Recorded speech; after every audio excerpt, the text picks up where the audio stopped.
Be careful. It's dangerous, tricky, and sexy. Hey folks, welcome back. Okay, so in order to understand what science is, I think it's important to understand what science isn't. What isn't science? And how do we know what isn't science?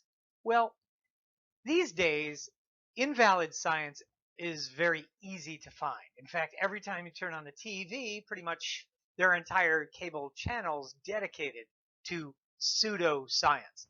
What is pseudoscience? Well, the word pseudo literally means fake. So it's fake science.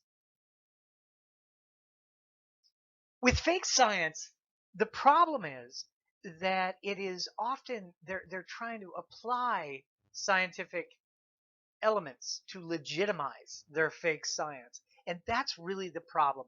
That's where people get confused. The most relevant characteristic of pseudoscience is that it does not follow the criteria of valid science. In other words, it doesn't do that one step that we threw in there, the thing that we had to explain away with the other step when we were going through the scientific method. We had to say, look, part of the scientific method is to test and retest after that. And the video that you saw after that, after my video, which is actually just an advertisement for a book, but I actually love McCraney. He's an amazing guy, and his information is hilariously well put. But the point being, you have to test your hypothesis. And we're actually very good at this. Think about this. If you were going to buy a boat that you wanted to take around the world, and you called some guy down in Marina del Rey and were like, hey, I want to buy this boat to go around the world. Will it do that? What's he going to say? You already know. Oh, yeah. Greatest boat ever. This one will take you around the world and back 3 or 4 times. I'd trust it. Would he? Would that guy really trust that boat? Are you going to take his opinion on this? Hell no, because something that we're all very adept as Americans, we're really, really good at something called caveat emptor. That is, buyer beware. You learn this from an early age. You learn when you send away for your little beanie hat in the mail and it comes back and you're pretty sure you're going to be able to fly to school with it, and then you find out it's just made out of cardboard and it doesn't work at all. Damn. And your parents go, well, what do you expect for a quarter or $2 or whatever? Point is, we learn from a very early age to, when we're with our money, to make wise decisions. Unfortunately, it seems to stop there. What people believe and what people choose to believe somehow doesn't go under the same scrutiny. With science, we have to put that boat we're going to take around the world into a lot. We've got to test it and test it and test it. We've got to beat the hell out of that boat. Before you get on that boat, you're not going to trust it to take you around the world when you buy it. You're going to want to test that boat before you buy it. You do this when you buy a car. You just wouldn't buy anything. You see if it's actually going to do what it says it's going to do. Especially if you don't think what it says it's going to do, it's likely to be able to do. That is, if it seems too good to be true, well, we usually think it's probably not true for some reason.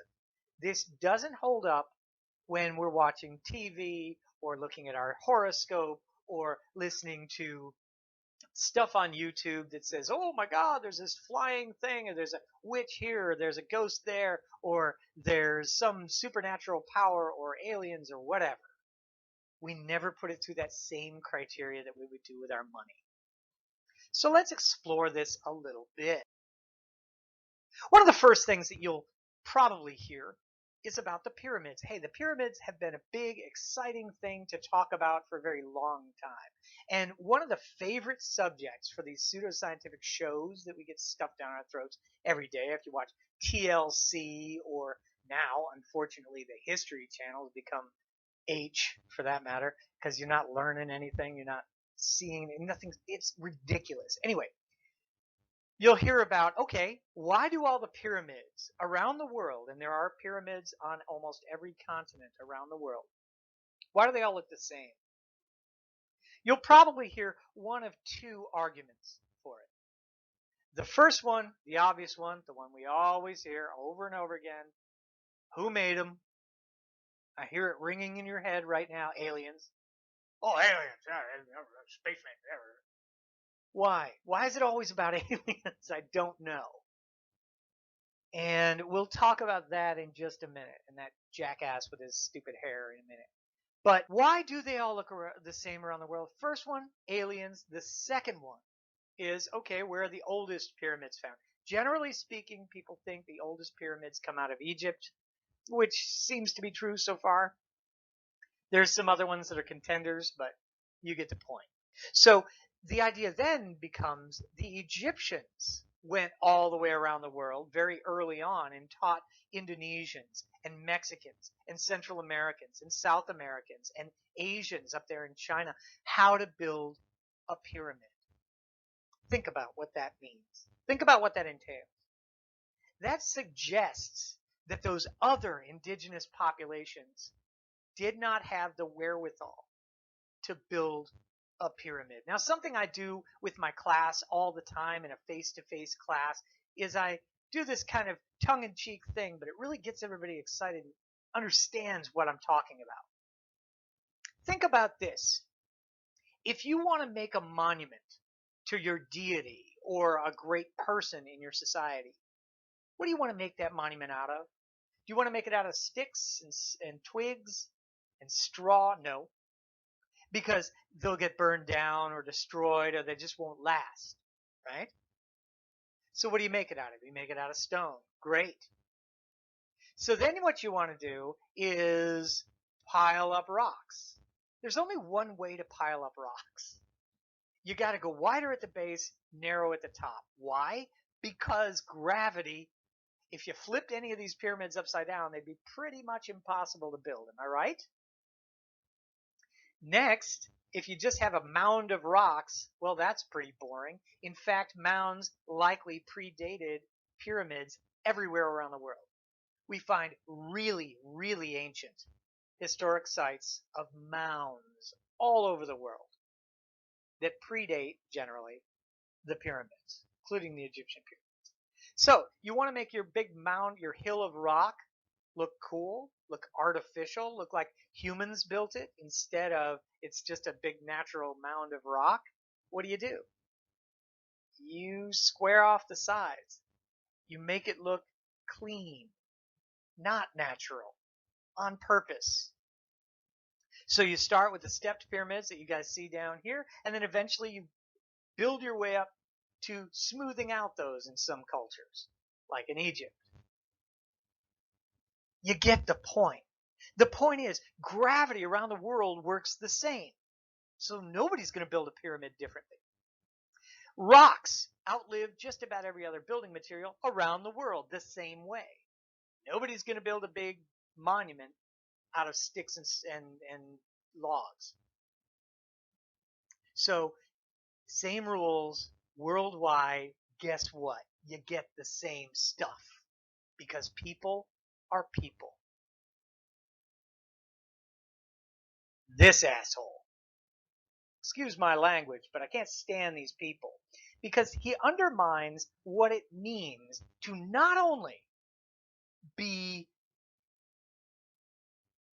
challenged or be scientific in scientific scrutiny, and he feeds it to the populace and they take it in, which is horrifying.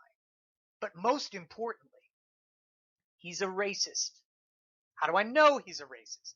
Because he's taking achievements done by indigenous people around the world. Incidentally, he's not attacking things in the Western population. For the most part, he doesn't get stuff that was made by, I don't know, the Greeks or Romans. Nope.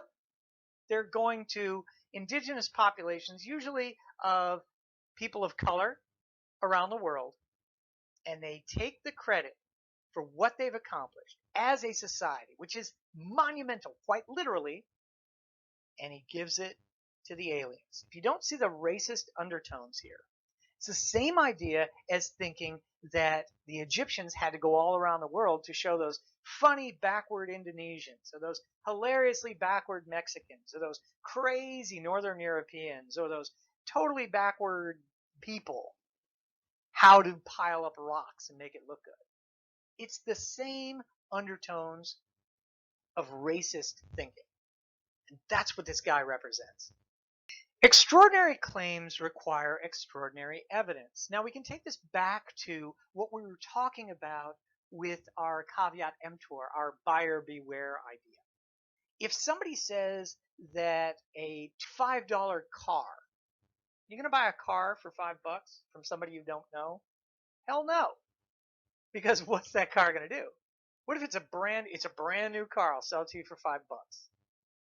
Nah, I'm not believing you. Because it's too good to be true. That is fundamentally what Carl Sagan, if you don't know who he is, amazing human being, was saying in this wonderful statement. This is all the way back in the 60s and 70s when he said this. Extraordinary claims require extraordinary. If I tell you I can turn invisible, but I can only do it when nobody's looking, you're not going to believe me. You're going to want to see me turn invisible. Now, in ordinary circumstances, that's extraordinary. For me to walk up to somebody, anybody off the street and say, turn invisible, they're going to go, can't be done, idiot, that's impossible. It's extraordinary. But if that same person claimed that they can do it, that allows for the extraordinary evidence. And you hear these pseudoscientists all the time going, oh, scientists don't like us. They don't want you to know the truth. Think about what they're saying. They're whining because we're asking them to put their evidence through the same scrutiny that we put our evidence under. Testing, retesting, and repeating a given test. This is what we're saying. If you can't do that, it's not real. It's too much of an claim that's not being backed up with reality. One of the most wonderful people in the world is this guy down here. This guy's name is James Randi with an I. The Amazing Randi was what his moniker was when he was a magician. Randy really went up against this guy, the guy with the bent spoon here. His name was Uri Geller. And Uri Geller said, I can bend spoons and read minds and do all sorts of magical things. Now, he was going on all kinds of talk shows claiming he could do it. For real. And he would say, hey, scientists can't figure this out. Well, James Randi came to the rescue and said, yeah, scientists can't figure that out because scientists are not magicians. He's not even James Randi said of Uri Geller, he's not even a good magician. He sucks at what he's doing. I can do each one of those tricks better than Uri Geller can. Well, Johnny Carson, the guy who ran the Tonight Show before Jay Leno and now whoever's doing it now, caught on to this and jumped at it and had Uri Geller and James Randi come on his show at the same time. And James Randi did everything Geller did on stage in front of everybody, and lo and behold, he did it better, more convincingly. He, in fact, pointed out where Uri Geller went wrong.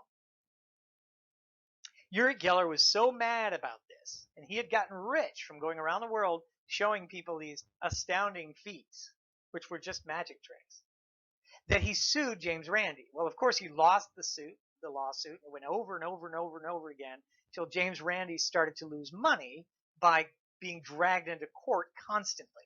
Well, before this went much further, all of the other Vegas magicians, including Penn and Teller, David Copperfield, and a bunch of other very famous Vegas magicians, put all their money behind James Randi and said, bring it, Uri.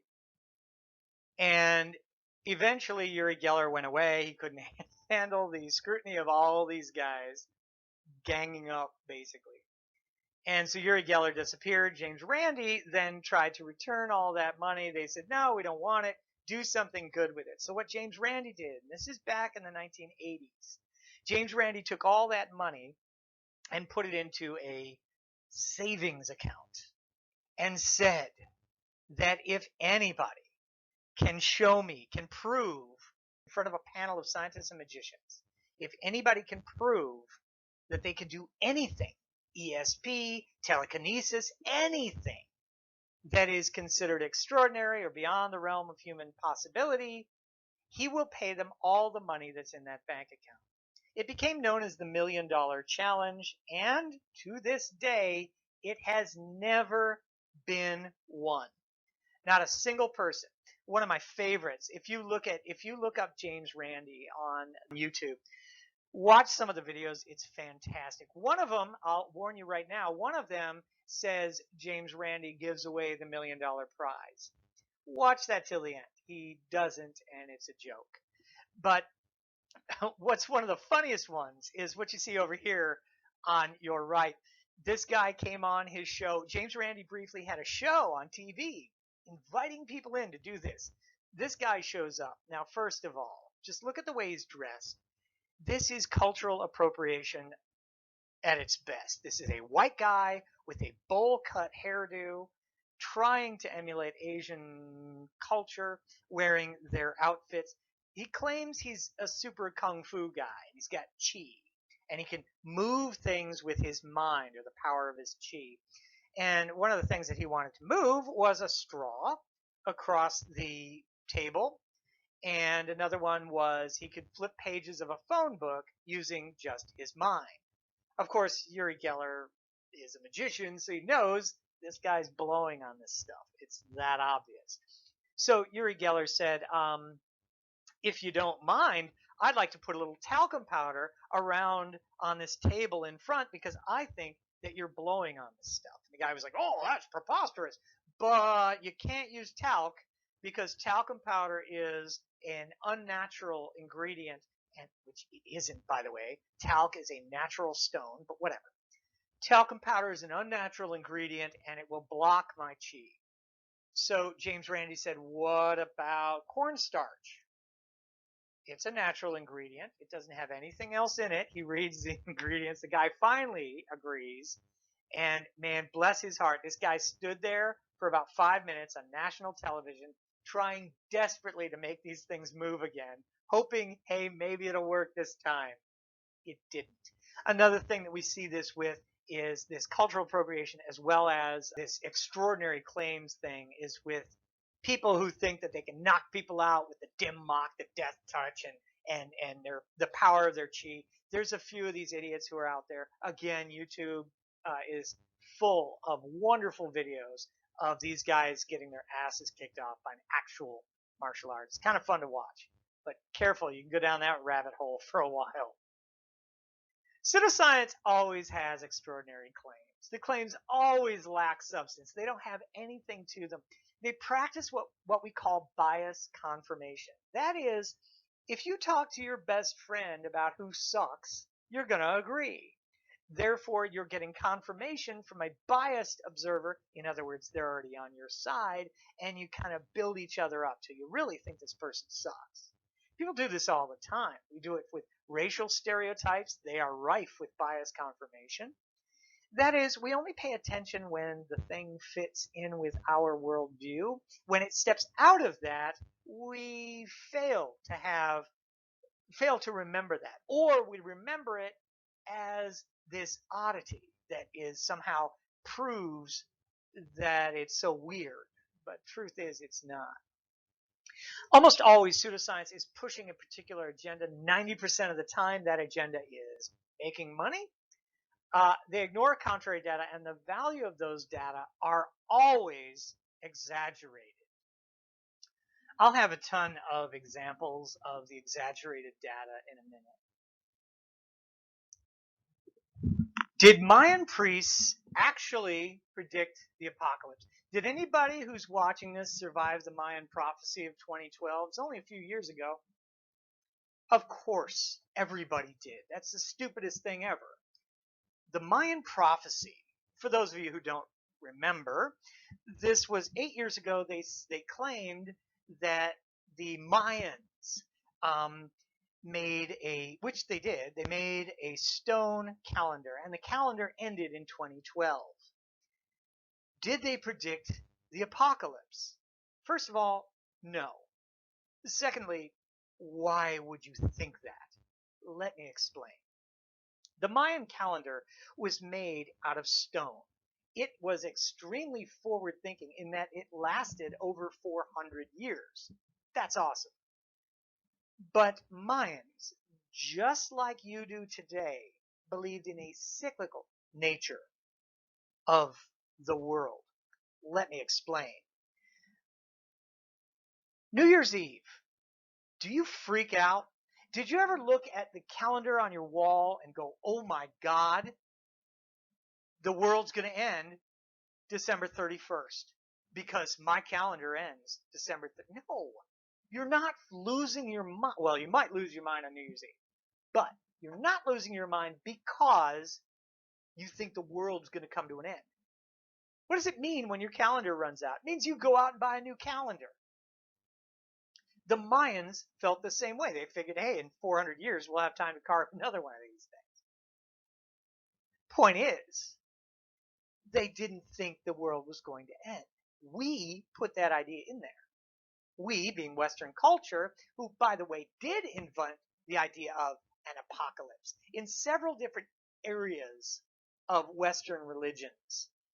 There were ideas, this notion of a world-ending apocalypse. The one termed apocalypse comes from the kind of Abrahamic religions, that being the three biggies, Christianity, Judaism, and Islam. But then we've also got things like Buddhism, Shintoism. They don't have an apocalyptic idea. Other ones like Ragnarok that came from ancient Norse religions, another Western religion. This is different. The Mayan prophecy, the Mayans never did have any apocalyptic theories. And again, you should be getting your spidey sense should be going off associating this with racism. Because again, we're assuming that Mayans somehow either A, knew some mystical thing, or B, were somehow more involved or in tune with the earth, which a lot of other cultures play off this to try to get your tourist dollars. Or that those Mayans somehow knew that in 400 years there'd be some predictive thing. So the bottom line is they don't. They didn't. Nor did they even have that idea. We're automatically taking what they did and applying our own beliefs over top of it, overlaying our ideas of an apocalypse. Funny thing, we love apocalypses. Apocalyptic things are really, really popular. There are so many post-apocalyptic movies and video games and stories, books, all sorts of stuff about the post-apocalypse.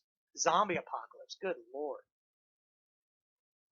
But a lot of that is taken tongue-in-cheek.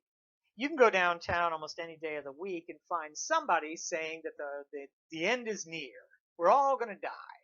People love to buy into this. You may have even had a friend who was positive that the Mayan Prophecy or the year 2000 or anything you want to throw in there was going to be the end of the world. But you know what they won't do? If you go down to one of these sign-carrying psychopaths downtown running around telling everybody that they're going to go to hell because the end is near, ask them to give you all their money. Funny thing, they'll be like, oh no, that's okay. I'm going to save it for whatever. It's just weird. There are cults that do this. They're often suicide related, like the Heaven's Gate group, who the Hale-Bopp comet was coming close to the Earth, and they thought that was their alien ancestors coming to get them again. The weird thing, they left a few people behind on purpose, one of which was literally their job was to maintain their website after they all committed suicide because the comet came by and it was going to be the end of the world. I ask you, why do you have to maintain a website if the end of the world has come? Weird stuff. Why are these things so exciting? Because they make for a fun story. But once it goes beyond that, once people try to start selling you something, or taking something from you, or filling you with fear, then it's gone too far. Let's look at some of these things that are often cited with pseudoscience. Cryptozoology. If you've ever watched Bigfoot shows or shows about chupacabra or whatever, the Mothman, I don't know, there's one in every single city, every state around the nation. There's some sort of monster. Cryptozoology is actually a scientific endeavor, but they're not looking for Bigfoot. They're not looking for the Mothman. They're not looking for the Jersey Devil. They're not looking for La Loup Garou. They're not looking for any of these things. What they're doing is taking your money to make a show that you get excited about. Real cryptozoologists are looking at fish that didn't exist before, or that we didn't think existed, or we didn't know about, and insects. Those kinds of things are cryptozoology, and it is boring. Nobody's interested. I can tell you right now, they've probably found about 4 or 5 different types of fish that they didn't know existed yesterday, today. And guess who gives a damn? Nobody. Except for other cryptozoologists or ichthyologists or people who are studying that particular type of life form. By the way, probably yesterday, again, there was probably 400 or 500 new insects discovered. Again, nobody gives a damn. Bigfoot. Oh, we'll talk all about Bigfoot on his own. Graphology. Graphology is the study of handwriting. Is graphology real? Yes. Can they determine whether or not you're going to be a psychopath judging by how pointy your letter? No! Lettering has nothing to do with your personality. Lettering has everything to do with whether or not you actually forged your signature or someone else's signature on a check. That's what graphology really is. The FBI has graphologists trying to figure out who wrote the notes from hell, from Jack the Ripper notes or things like that. That's what they do, which is pretty interesting. But it has nothing to do with the personality of the writer. The lunar effect was the idea that in a full moon people go crazy. Truth is not true. Cops will tell you this. Oh yeah, I see it all the time. People are nuts on it. It's not true. Statistically, there are actually fewer crimes in most municipalities during a full moon. Kind of funny. But what's more, nobody even knows when a full moon is. What phase is the moon in right now? I bet you almost nobody listening to this knows, because we don't care. Ever since we have electric lights, and before that gas lights, before that torches, we stopped giving a damn whether or not the moon was going to be full that night or not. What it meant was, if the moon was going to be full, that means you could keep going about your business into the evening because you can still see. Well, that's not the case anymore. We don't care. You can still read a book until 3 in the morning every night if you want to. Alien abduction, don't even get me started. I have no idea why we have such a huge obsession with aliens, but I'll tell you this. The fact that aliens tend to look all the same is really just because that's the way people are learning from other people that aliens should look, and all this stuff. It's ridiculous. We have found aliens, by the way. There are Martians that we've got, and they're not little green men. They're small little remnants of a worm-like bacterium. It's life from Mars, but not the kind that makes us very excited. Astrology, we'll hit that one in a minute. Oil pulling, oh God, this was a fad that popped up a few years ago, saying you didn't have to brush your teeth. All you had to do is squish oil through your teeth, and all of a sudden you wouldn't have cavities anymore. Yeah, that didn't last long. Dentists were going, oh my God, palm to face. And lo and behold, within about a month, oil pullers weren't so excited about it anymore after they had to get about 4 or 5 cavities filled. Fad diets also follow this trend. Hate to say it, we've known how to lose weight forever. Put more energy out, take less calories in. That's it. That's all. There's no magic pill. There's no magic diet. People who swear by the Atkins diet. Funny story, Atkins is dead. How did he die? Heart attack, go figure. Um, these diets that literally pop up every single year. There's a new batch of ridiculous fad diets of how to quickly lose weight. They don't work. You need a well-balanced, nutritious diet. You cannot live on bacon. You cannot live on bread. You cannot live on grass. You need a well-balanced diet and you need exercise. That's how to have a nice body, period. It's ridiculous. Fad diets are so ridiculous. And this is always the one that perks everybody up and everybody gets excited and starts chatting in the class. Lots of questions come up. What about this diet or that diet or this diet? What these fad diets do, including the Atkins diet and the paleo diet, which is, don't even get me started on that because it's not paleo at all. Paleo diet, if you want to do it, is insects and fruit. Enjoy. Paleo diets, all of these dieting techniques, all they do is shock your body. Your body is filled, your gut is filled with flora that help you break down any food you eat. When you eat an unfamiliar food, you tend to kill off a lot of that bacteria and in your gut, and they can no longer help, so you get very gassy, and those bacteria tend to purge out, and all kinds of things happen in your bowels.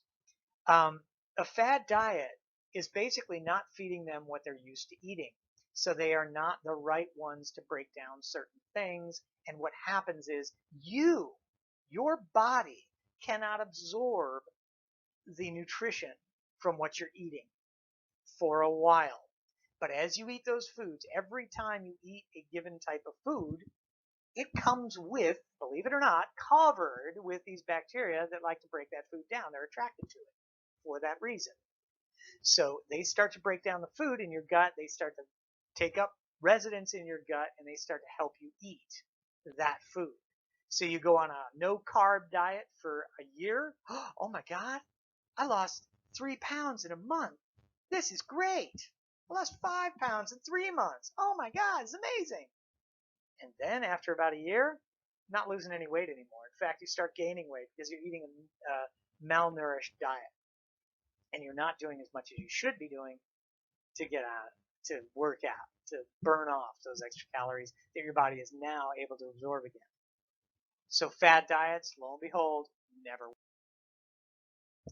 Pseudoscience always uses scientific sounding jargon. Oftentimes they mispronounce it or misuse it, which is kind of hilarious. But if you ever want to hear science explained to you by a scientist, we will avoid jargon as much as we can. You have learned one jargon word in this entire course so far. That jargon word was bioculture. That's the only jargon I'll use throughout this entire semester because I'm trying to explain things to you. So we avoid using jargon if we can. Pseudoscience does the opposite. They try to use jargon to make it sound scientific. Like when they're ghost hunting. Oh God, don't get me started. Electromagnetic pulses. I've got an EMP reading and I can read EMP. Really? You're getting an electromagnetic pulse from a ghost? Where is it coming from? Why, if theoretically a ghost is a spirit outside of its body, and when we're alive, the spirit is inside our body. So why aren't we all giving off EMPs? Let's ponder that for a while. Appears to conduct research, but they never do. They usually have more rhetoric than data, so they go, well, if it's not aliens, then what is it? Well, we can probably explain that. Fails to follow any scientific method. The biggest one that they avoid is scrutiny. They will not test any of these theories. They just kind of throw out a theory and say, oh, I'll go with that. They often fault the scientific community for like having a conspiracy against them, that we're trying to keep them from revealing the truth, which is ridiculous because scientists want to reveal the truth. That's literally what we dedicate our entire lives to, is figuring out how this is. How is it that magnets move things? How is it that, a liquid can be burned in the form of gas and we can make a vehicle move? That's science and engineering. That's fundamentally science at its best. Everything you do and use is science at its best. So you have to understand, why do you trust science? Same reason you shouldn't trust pseudoscience. Here we go. Your horoscope. This is ostensibly for Taurus. Characteristics: they're steady, determined, reliable, stubborn. Oh, I'm reliable. Oh, yeah, I'm determined and steady. Oh, I can be stubborn. I'm also creative with a ferocious temper, and I can be lazy. Oh, I can get mad, and I'm habitual. Who doesn't this describe? This is so open-ended. It literally describes everything. Look at the likes. I like a comfortable life. I would like to know which star sign does not like a comfortable life. I want my life to suck all the time. Independence, expensive things, delicious food. Oh, I like my food to taste like crap. No, it's so ridiculous. Look at the dislikes. Oh, I don't like change and manipulative people, ugliness, betrayal, vulgarity. I don't know what vulgarity and sex fiends has to do with anything. I think that's hilarious, actually. Actually, the sex fiends and vulgarity are probably the only two that maybe a lot of people do like. Kind of fun. Being controlled. Oh, I hate being controlled. Everybody does. It's Bigfoot. Bigfoot. Bigfoot is the easiest to blow out of the water thing, and yet this thing pops up constantly. Bigfootcast.com. Look, they don't even match each other. Number 22 only has 3 toes. Number 25 literally has a boot heel.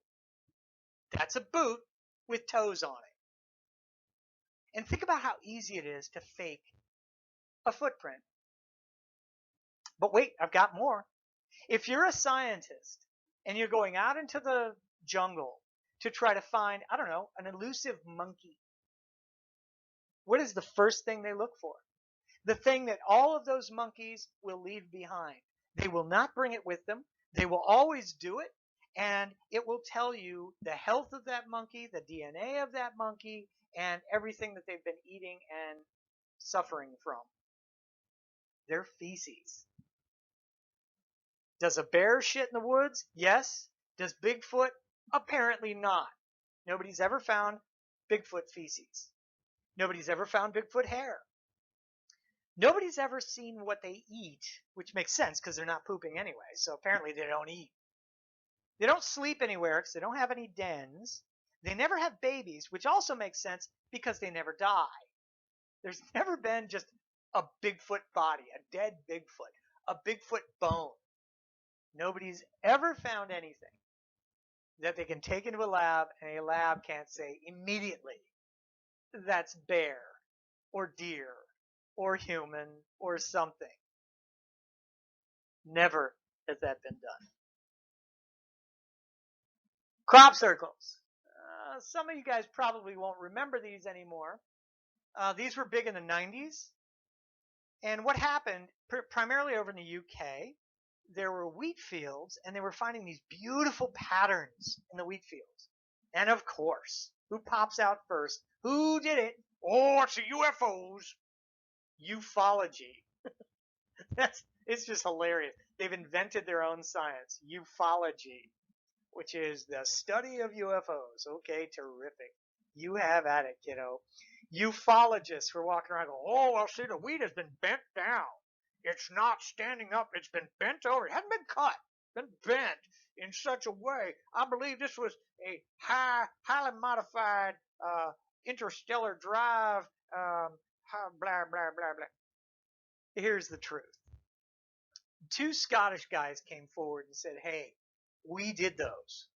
We were drunk. We had a board and a rope, and we just pushed down the crops in circles. This image, the upper image that you're looking at here, up here, the entire BBC news crew standing there. And the circle guys said, look, you guys don't believe us. You think that aliens did this. We will do it in the daylight and sober. We will do double whatever you think is the most spectacular one that we've done. I'm sorry, that the aliens did.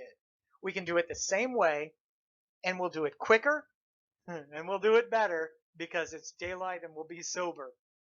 And lo and behold, there they are doing it. And all of a sudden, you don't hear anything more about the crop circles. And in fact, they tried to make it into like an art project where they could make money. This down here, he's showing his rope and board that he was using to do it, and on it he has circlemakers.com.uk, which was an attempt to kind of sell this as an art form. Didn't work. Pseudoscience is not necessarily fraud. It's just not really science. It's not science at all. Most practitioners take on unsolved mysteries or take advantage of disagreements among scientific communities. Like the worst one that we're dealing with right now is the global warming idea. And anti-scientists came forward and said, look, scientists can't agree on what's causing global warming. What they eventually changed that into was scientists can't agree on global warming, suggesting that some scientists didn't think it was happening. That's not true. Scientists across the board knew it was happening. Everybody's data in all sorts of different scientific endeavors, their data are showing this is happening. Now people are starting to realize, oh my God, this is happening. But the disagreement was over what was causing it. Was it actually humans and our emissions, our greenhouse gas emissions? Yes, by the way, it turns out it is. Or they thought, could this just be a natural cycle that the Earth goes through? Well, the data are in. It's us. It's our emissions. We know this. But certain people, like who's in the presidency right now, doesn't believe that, and they're still fighting science, which is ridiculous. And it's costing everybody. Not even just humans. Everybody on this planet. One of the biggest problems with pseudoscience is it confuses the public and gives a wrong impression of what science is. This is what Kenneth Fader said, again, way back in the late 80s. He mentioned this, and I really hold true to this. I think this is absolutely true. The problem is people cannot understand the difference between real science and fake science.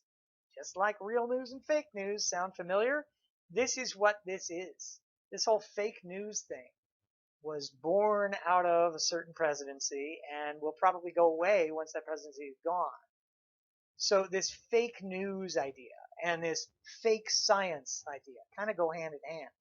And it's the same thing. And it is very hurtful to the world. Not only just the people of the world, but the entire Earth. Our entire Earth may die if we continue on this direction. That is a scary prospect. Because let me tell you, if the Earth dies, we all die. That's scary. Now, how do you recognize pseudoscience? Fundamentally, ideas or opinions will often be stated as fact. That's one of the biggest. Without any backing, without any scrutiny, without any testing, they'll say something is true. Conspiracies and hidden truths are almost always cited as why the data don't back this up.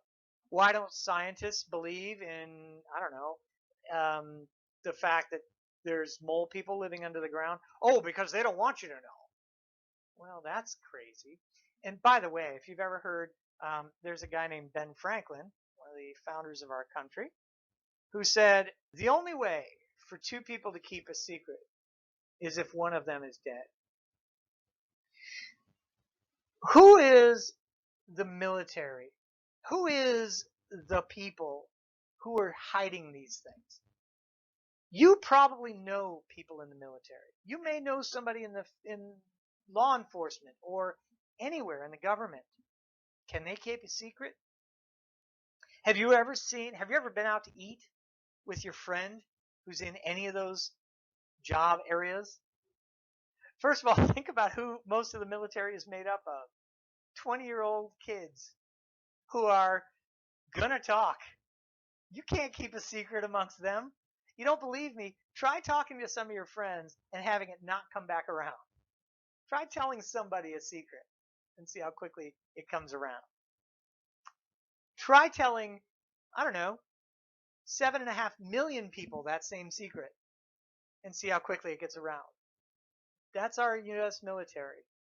There's no way that the military can keep secrets. Hell, we couldn't even hide the atom bomb for very long. Extreme claims are almost always made in pseudoscience. They're always making big deals out of something. In many cases, it's pretty much racist.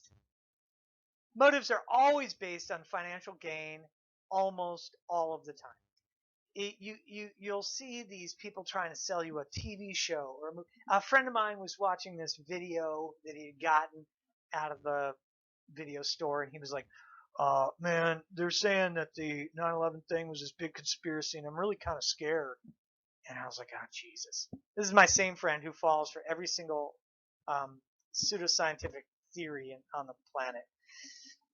He brought it over, had me watch it. Within about 2 seconds, I had basically said everything they're saying past this. They're basing everything on something that's not true. And they were basing it on the frame rate. And it's a video. It was shot on video. This is about the Twin Towers that happened in 2001. It was not shot on film. It was shot on video. And they're trying to say that the frame rate of video is the same as film, which it never has been. Even back in the VCR days, the frame rate was 30 frames per second on film, depending on which film that you're using. But 35 millimeter film, the frame rate is 24 frames per second. If you go into 16 millimeter, it's a little slower than that, somewhere around 15 or 16 frames per second. Point is, they were using that to time the falling of the towers and claiming that that proved it was a conspiracy, and everything from that point on was wrong. And this is what they're doing. They're making an assertion, stating it as fact, even though it's not, and then basing all of the rest of their house of cards on that shaky basis. And his comeback to me was, dude, they're not selling anything.